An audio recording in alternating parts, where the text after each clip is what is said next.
اعوذ بالله من الشیطان الرجیم. بسم الله الرحمن الرحیم. دوستانو، په نننۍ ویډیو کې زه تاسو ته یو عمل ښایم.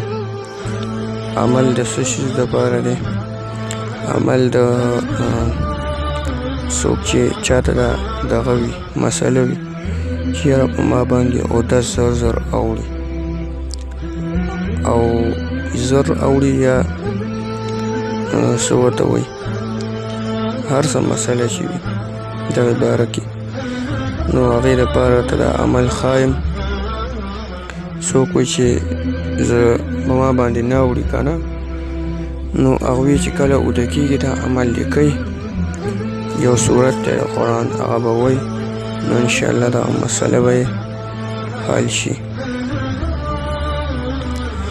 عمل درته ښایم، خو زما هم دا حق جوړېږي چې بیا تاسو دا ویډیو زما د حوصله افزایۍ دپاره لایک کې او شیر کې، کامنټ پې وکړئ مزیدار، او د نورو مسلمانانو سره شریکه کې، نو هغوی ته چې څه فایده ورکوي پوره ثواب به پکې تاسو ته هم میلاویږي، او موږ خو د ثواب دپاره دا عملونه شیر کوو چې د دې سره چاته فایده ورسي، نو الله تعالی موږ ته ثواب راکوي. د هغې ثواب تمنا لرو د الله نه.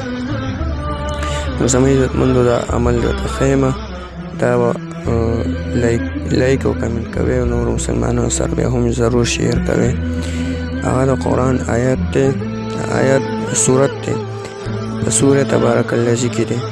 یا خو دا صورت ځان سره په یاد کې، او که چېرته څوک یادولی نه شي، کله چې د ماسخوتن لمونځو کې نو قرآن دې راواخلي او 9مه سپاره دې راواړي، سوره تبارک الذی سپاره دې راواړي، نو په هغې کې دا تقریبا 4 نمبر که 5 نمبر صورت دی، داسې صورت دی.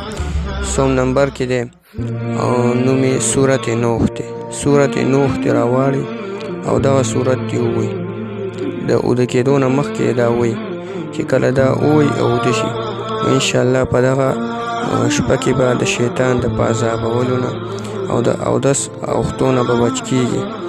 دې باندې زما خپله هم عمل دی او تجربه ده چې دا عمل څوک کوي په ګارنټۍ سره په ده باندې به اودس نه اوړي، د شیطان د په عذابېدو نه بچي. دا صورت په 9مه سپاره کې صورت نوح دی. والسلام.